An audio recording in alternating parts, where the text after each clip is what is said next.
Manchester is adjusting to a future without its most famous pop band. With just over a week to go before the release of their last ever single, How Deep Is Your Love, Chris has been to Manchester to see how Take That's own city is dealing with the news.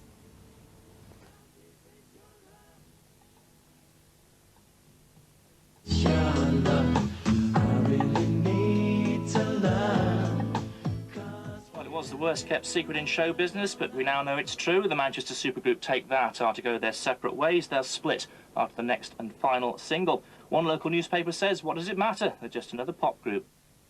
Take That's home city of Manchester is in mourning.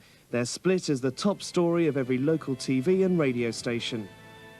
It's official. Oh dear. Take That's reign as Britain's top pop band is over.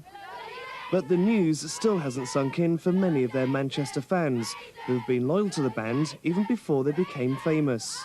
Jason, we love you!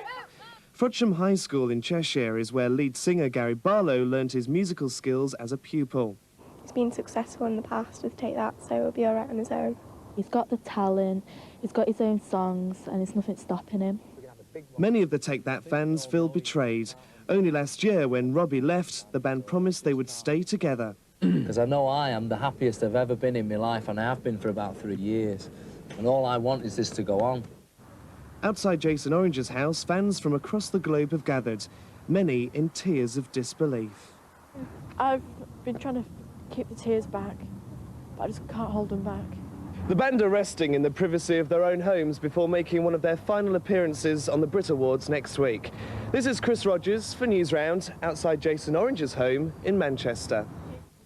The news of the breakup has left fans all over the country broken-hearted. I'm joined now by Dr. Eric Sigmund, live in Kicking's Agony Uncle. Dr. Sigmund, what will the fans be going through at the moment? Well, a whole range of emotions. I mean, obviously, a lot of people will actually be heartbroken. I think, although parents forget that maybe 20 years ago, they were crying over the breakup of the Bay City Rollers, that their own children, that girls now, in fact, the first time they fall in love, it actually is real love for all intents and purposes. And it's almost like falling in love for the first time, only to find that the boy you fall in love with has actually moved town. He's moved school and he's gone away. Or the football team that you adore and you follow has just suddenly folded. Why do they have such strong feelings for these stars? Well, I think the first time a lot of girls fall in love, it's much safer to have a one-way relationship where, in fact, you can test out your new romantic feelings on people who can actually hurt you. And very often the first people who excite you are going to be pop bands. And nowadays, when you look at television, it's in stereo very often, it's very, very clear. And the kind of images you get is your pop star looking you right in the eyes, and it looks as if he's actually singing to you. And if it's on video, you can rewind the tape and almost create a relationship so that you can almost react to them.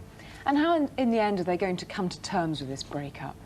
Well, I think that ultimately every pop group breaks up. And just like working for a shop for a couple of years and moving on, although we'd like to think of pop groups as being a lot of mates who have a good time making pop records for our benefit, the truth of the matter is it's a career, it's a business. And people normally make business decisions to move on and further their career, and it's the same with all pop groups. Dr. Sigmund, thanks very much for joining us. Sure.